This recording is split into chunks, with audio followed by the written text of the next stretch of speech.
Hello friends, देखिए इस question को कैसे सॉल्व करेंगे। इसमें है एक ठोस एक शंकु के आकार का है। ठीक है, शंकु के आकार का है जो एक समान आधार त्रिज्या के अर्धगोले पर अध्यारोपित है, यानी कि जो त्रिज्या है ना वो समान है।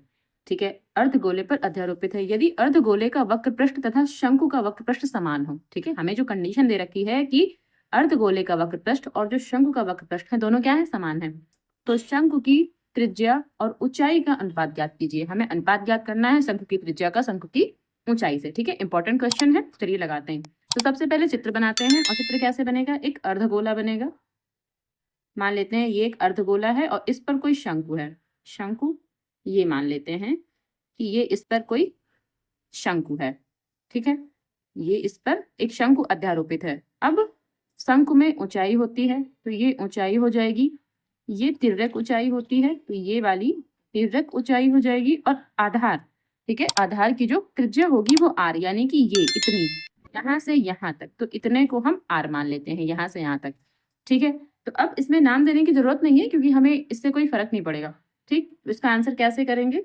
अब देखिए, सबसे पहले हम लिखेंगे, थोड़ी सी लैंग्वेज भी लिखना जरूरी है क्योंकि ये क्वेश्चन 6 नंबर में आता है, तो लैंग्वेज तो लिखना जरूरी है। तो क्या लिखेंगे कि माना शंकु की त्रिज्या, और शंकु की त्रिज्या को हम क्या मानेंगे, आर मानेंगे। ठीक है, शंकु की त्रिज्या को हम आर मानेंगे और शंकु की ऊंचाई को क्या मानेंगे, शंकु की ऊंचाई, शंकु की ऊंचाई को एच ले लेंगे। और जो एल है, ठीक है, ये एल है, ये तिर्यक ऊंचाई है, तो यहाँ पर क्या लिखेंगे, शंकु की तिर्यक ऊंचाई, और तिर्यक ऊंचाई को क्या ले लेंगे, एल। अच्छा, शंकु की तिर्यक ऊंचाई एल के लिए एक फार्मूला हम लगाते हैं। ठीक है, तो यहाँ हम साइड में फार्मूला लिखते हैं, क्या, L square is equals to H square plus R square. तो ये आप चाहे साइड में लिख सकते हैं या फिर यहीं पर कहीं पर कर सकते हैं, वैसे साइड में कर लीजिए, ज्यादा अच्छा रहेगा। तो ये फार्मूला होता है शंकु की तिर्यक ऊंचाई का, जो कि रिलेशन बनाता है हाइट से और उसकी जो ये त्रिज्या है उससे। ठीक है, अच्छा, अब हम क्या लिखेंगे, अब हमें क्या दिया है, पहले तो अपना क्वेश्चन पढ़ेंगे इतना लिखने के बाद। या इसमें अर्धगोले की त्रिज्या भी सेम ही रहेगी, तो चाहे यहीं पर लिख दें या अलग से यहाँ पर लिख लेते हैं कि अर्धगोले की जो त्रिज्या है ना वो भी आर ही रहेगी। तो अर्धगोले की त्रिज्या आर। ठीक है, अब अपना क्वेश्चन पढ़ेंगे कि हमारे क्वेश्चन में हमें क्या दिया होता है। तो प्रश्नानुसार सबसे पहले क्या हमें दिया है कि अर्धगोले का वक्र पृष्ठ, ठीक है, किसके वक्र पृष्ठ के बराबर है, शंकु के वक्र पृष्ठ के समान है। ठीक है, प्रश्नानुसार हमको जो दिया है वो ये दिया है। तो यहाँ पर क्या लिखेंगे कि प्रश्नानुसार, प्रश्नानुसार क्या लिखेंगे कि अर्धगोले का वक्र पृष्ठ बराबर शंकु का वक्र पृष्ठ। भाई क्वेश्चन में यही तो दिया हुआ है, तो यही लिखेंगे, शंकु का वक्र पृष्ठ। ठीक है, शंकु का वक्र पृष्ठ, और यहाँ के अर्धगोले का वक्र पृष्ठ। अब हम जानते हैं कि अर्धगोले का वक्र पृष्ठ जो होता है उसका फार्मूला होता है 2πr²। ठीक है, तो ये लिख देंगे। और शंकु का वक्र पृष्ठ क्या होता है, πrl, तो यहाँ पर क्या लिख देंगे, πrl। अब पाई से पाई तो कैंसिल हो गया, यहाँ पर आर स्क्वायर है यानी कि आर दो है, यहाँ पर एक ही आर है, तो एक आर से एक आर कैंसिल हो जाएगा। तो यहाँ क्या बचेगा, यहाँ बचेगा 2r, और यहाँ क्या बचेगा, सिर्फ l। यानी कि हमने एक रिलेशन बना लिया कि L बराबर 2r। तो अगर हमें कहीं पर रिप्लेस करना होगा तो वहां पर L की जगह पर 2r रख सकते हैं। ठीक है, तो ये हमारी इक्वेशन नंबर 1 हो गई। अब हम क्या देखेंगे, अब हमें क्या बोला है, हमें पूछा क्या है, हमें पूछा है कि शंकु, यहाँ से शंकु की त्रिज्या और ऊंचाई का अनुपात ज्ञात कीजिए, यानी कि शंकु की त्रिज्या का शंकु की ऊंचाई से अनुपात ज्ञात करना है। तो यहाँ पर क्या लिखेंगे, पुनः प्रश्नानुसार, पुनः प्रश्नानुसार क्या हमें ज्ञात करना है कि शंकु की त्रिज्या का, शंकु की त्रिज्या का अनुपात ज्ञात करना है, किससे, शंकु की ऊंचाई से, शंकु की ऊंचाई। ठीक है, ये हमें अनुपात ज्ञात करना है। तो अनुपात का मतलब होता है कि हम बटे में लिखें। ठीक है, तो शंकु की त्रिज्या को शंकु की ऊंचाई के बटे में लिखें। इसका मतलब कि जो शंकु की त्रिज्या है, ठीक है, उसको या फिर एक बार ऐसे और लिख सकते हैं, वैसे लिखने की जरूरत नहीं है, नॉर्मली आप लिख सकते थे। ठीक है, मैं लिख के बता दे रही हूँ, शंकु की त्रिज्या बटे शंकु की ऊंचाई। तो चाहे एक बार ऐसे भी लिख सकते हैं इसको, भाई ये चीज तो हमें क्वेश्चन मार्क है। ठीक है, तो इसको ना पहले ऐसे लिख सकते हैं कि शंकु की ऊंचाई।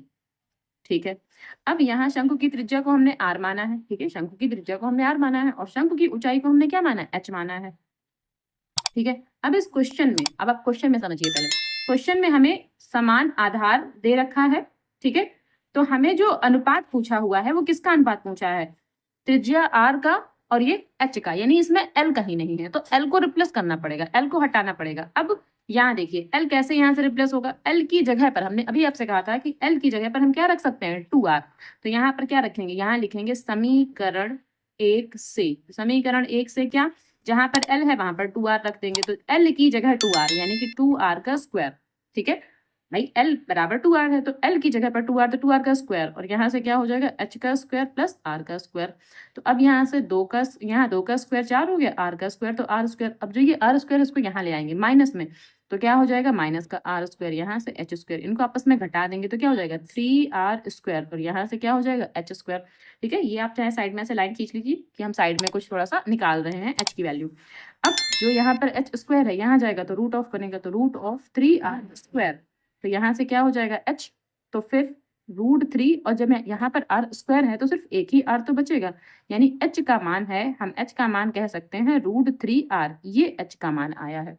ठीक है, अब देखिए ये जो है इसको मान लेते हैं इक्वेशन नंबर 2, ठीक है, इसको मान लेते हैं समीकरण 2। अब हम क्या लिखेंगे यहाँ पर कि समीकरण 2 से, तो लिखेंगे समीकरण 2 से, ठीक है। तो यहाँ देखिए h की जगह r की जगह, सॉरी r की जगह तो r रहेगा, लेकिन h की जगह हमें क्या रखना है? √3r, समीकरण 2 से, ठीक है। समीकरण 2 से, या फिर ये भी लिख सकते हैं समीकरण 2 से h का मान रखने पर, मान रखने पर, तो h की जगह पर क्या लिखेंगे? √3r, √3r, तो r से r हो गया कैंसिल, ऊपर क्या बचा? सिर्फ 1, ठीक है। तो यहाँ पर क्या आया? 1/√3, 1/√3। तो बस जो हमें पूछा था कि शंकु की त्रिज्या का शंकु की ऊंचाई से क्या अनुपात है, तो 1/√3 यानी कि 1:√3, ये इसका आंसर हो जाएगा। अब इसको एक बार और ऐसे लिख देते हैं, कैसे कि शंकु की त्रिज्या अनुपात शंकु की ऊंचाई, ठीक है, यानी कि r/h बराबर क्या? 1/√3, ये हो जाएगा हमारा आंसर। ठीक है, तो आई होप आपको ये समझ में आ गया होगा। अच्छा क्वेश्चन था, पेपर में आने लायक क्वेश्चन था, आ सकता है, ठीक है, तो आप इसको तैयार कर लें।